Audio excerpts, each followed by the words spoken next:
Are you still watching pro wrestling, or do you still have a love for it? Oh yeah. So when you start dating someone new, you start like kind of finding out about their interests, and some things you're gonna always go like, oh yeah, I love that album, or I love that restaurant, or whatever.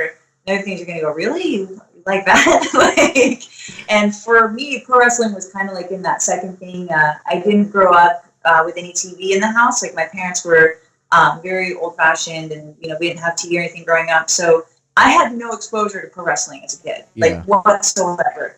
To me, like Macho Man was the Slim Jim guy, and Stone Cold the guy I saw on people's shirts, and like I knew nothing. You weren't wrong, by the way. That is who those people were. He is still the Slim Jim guy, but he's other things also. And so we started dating in January, and then around April, I said, on a weekend, Saturday, I said, "What do you want to do tomorrow?" He goes, "Oh, well, I want to watch WrestleMania." I was like, "WrestleMania?" Like to me, that was like him saying, "I want to watch SpongeBob." Like that's like baby stuff. Okay, we'll watch WrestleMania, and so what we ended up doing was getting the trial of the WWE, and so we got the trials, and I was like, well, we get 30 days for free, and I'm kind of like, he's my manager, but I'm like the tour manager of our life. Yeah, I got you. So you're the day-to-day. Yeah, you're the day-to-day. It's still more of a lot of people's relationship, probably something similar to mine and my wife. So she's making sure I'm spending in the right places, and I'm not just blowing a bunch of money. Yeah, totally. So I'm like our day-to-day guy, and so he's like, I want to watch WrestleMania. So I went and I'm like, okay, how do we watch WrestleMania? And so we got I was like, well, this is free. We'll get the 30-day thing, and it doesn't charge you anything. So I was like, well, we'll watch it. And then we had it for 30 days afterward. So, and by the way, this was 2015, so it was the one where it's outdoors in San Francisco. Okay, yeah. And kind of an odd first exposure to wrestling, because it's, wasn't very dramatic. Sting came down, and it was broad daylight, and I didn't get it, and everyone was like, oh my God, it's Sting, and I was like, who cares? No, you got to say it right, though. You got to say it like Tony Schiavone, it's Sting! It's Sting! Now I know. So then we watched the WrestleMania, and I totally didn't get it, and he was, he kept saying over and over again, he's like, it's not the same as the old school stuff, So then I said, well, we have 30 days.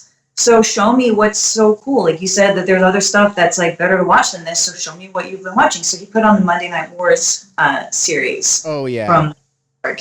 And by the time we got to the end of that, I was hooked. No, I don't see how anyone. I mean, I understand if you missed it when it happened, but if anyone went back and watched the kind of pro wrestling on both organizations that was happening during those times was just phenomenal. I actually had Eric on the show. Oh, really? How cool. It was amazing. I'm like listening to one of my childhood heroes, and like he's the voice. Maybe not heroes because he was always a heel, but and then I also got Tony Schiavone to cut a promo for me, which was amazing. That's amazing. Like the voice of my generation. I was like, oh, this is fucking fantastic. Oh, that's the cool. I'm just glad that there's someone else that I can talk to about wrestling in the world now. Oh yeah, I'm a huge. There's a lot of us. I know. You start finding it. It's like when you buy a new car that you didn't think you saw on the road before, then all of a sudden it's the only car you see. That's what happened when I got my Challenger. There you go. I was like, oh, this is so cool. I got it when we were on the Motley Crue tour, and it was sponsored by Dodge, the tour. So like there was these Challengers all over this. And I was like, I gotta get one of these. It was my first nice car. Like I just had little like musician, beater cars, and finally, I got my Challenger, and I was like, I feel like every blonde girl in LA has a black Challenger like mine. Everybody. That's just how it goes. And you never saw that before. It was like, I'm the only hot blonde in a fucking Challenger in LA. Exactly. Very original. But then, so I started getting super into pro wrestling. We started going to indie shows in LA, and so my first time playing anyone to the ring was actually Rob Van Dam. I played Walk for Rob because it was his ECW music. He wasn't obviously using his WWE music in the indies. Yeah. So I played Walk, and Rob did like a surprise run in, and like so I was there, and they sort of had booked me to play. It was the Great Muta, so I played his music, and then Rob did a run in, and like the way that they announced it, like the lights went down, and I started playing Walk, and then Rob came in, and like I was like, oh my God, this is so cool. That is so rad. So did you get to like?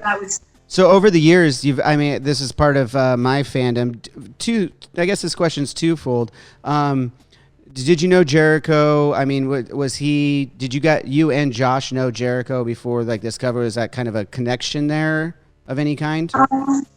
I can't recall how, I mean, Jericho, I think we have a lot of the same friends. If you know Jericho, he's friends with literally everybody in the heavy metal business, so.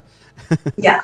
He's come up and saying, like, I had an all-female cover band a few years ago, which was, like, heavy, like, Judas Priest, Ozzy, that kind of stuff. So Jericho came up and sang with us for that. And I had some of the guys in his band come and play with me. Like, we opened for Fozzy on my last solo tour. And Rich came up and jammed with us a couple times in Atlanta. So it's just this whole big family. And I was actually on Chris's podcast as well right before I played at Mania. So that was like sort of the perfect storm of a weekend. So I played at WrestleMania. Then I launched my Kickstarter for Control Chaos. Then I played at WrestleMania, and then I was on Jericho's podcast. So it was like this whole like crazy weekend. Yeah. It was really fun. That's really cool. So I guess that segues into the other question I had. While you've been playing, you played with Lizzie Hale, obviously a great vocalist, very good friend to the show and to my band and to me. It's just an all-around great person. But were there some other people that you were really excited to meet when you started playing some of these WWE events? Or as you said, you already touched on one with ECW. Have you befriended any of the other pro wrestlers and you've been like super excited about? Oh yeah, so we've become really close with Mick Foley. I love Mick. Mick was on the show too. I love him. Yeah, I was just on another podcast with him actually just last week. Oh really? He's one of, I think, like the most genuine, cool people. Like for somebody who's so legendary, he's like one of the absolute coolest people in the whole world. I played his music too, actually. If you go on the network and you watch the Mick Foley 20 Years in Hell special, I played him out for that too. That's awesome. Really, I didn't realize that. You gotta go watch it. Not for me, but because the special is like amazing. Well, now I have two reasons to watch it. Okay. So Mick, yeah, and then I became some friends with some of the female wrestlers, like Becky Lynch, my girl. And, I'm such a huge fan of Becky Lynch. She just obviously had to step away from the ring as she was pregnant for a minute. Becky, congratulations, Becky. And she was. I got to talk to Ron Killings literally the next day after Ron Killings, R-Truth. Literally the next day after that Raw. So it was like really cool. I don't know. Back to Becky Lynch. She's one of the best performers in pro wrestling. I just love her, and the way she could cut a promo and beat some ass is just fucking rad to me. And like again, the coolest person. Like I remember Josh and I went out to Arizona for Royal Rumble when she came out and won the Rumble. And we were sitting up front, and I had like one of those signs, that they gave you the man. Yeah. And so I texted her after the show, and I was like, "Hey, if you want to give me your address or PO box, like I'm cheesy like this. I'm very sentimental." I was like, "Hey, I saved the sign, and I feel like if it was me, like I would want to have that, like just one of the signs that was there in the arena, like."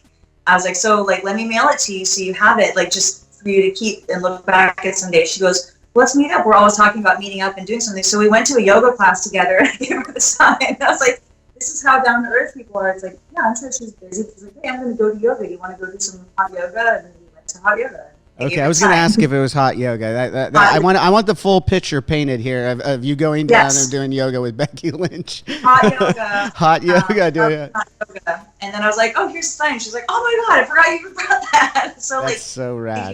Again, just the absolute most down to earth people. And I think a lot of musicians could learn a lot from the pro wrestling industry, because I think in pro wrestling you're really taught a lot of humility.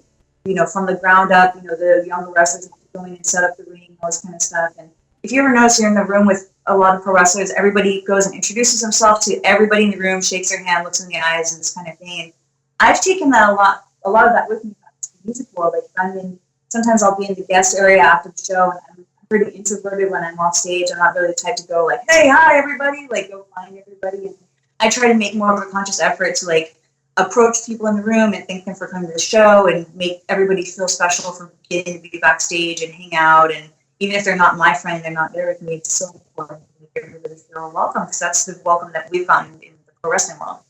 Yeah, no, I couldn't agree with you more. Every professional wrestler that I've had the pleasure of meeting has been super nice, and it's great that you take that into the rock world, because there are so many people that they don't realize they're coming off as dicks. Some of them, and then and then some of them just are straight up dicks. You really don't know what you're doing. But I think everybody can sometimes, because you don't realize that just by sometimes wanting to have your own space, you kind of come across as a dick. Yeah, totally. Like, you know, sometimes after the show, if you're tired, or, you know, you didn't get, or you had a bad show, or whatever, you had a bad show, that never happens. Yo, yeah, that never happens to me either, Nita. I was talking about other people. Totally. Jeez. Sometimes you're just not really feeling social, and even if you apologize to someone, you're like, hey, I'm not really feeling social, guys. I'm sorry, I'm not going to do a hang tonight. You still come across like a jerk. So it's hard.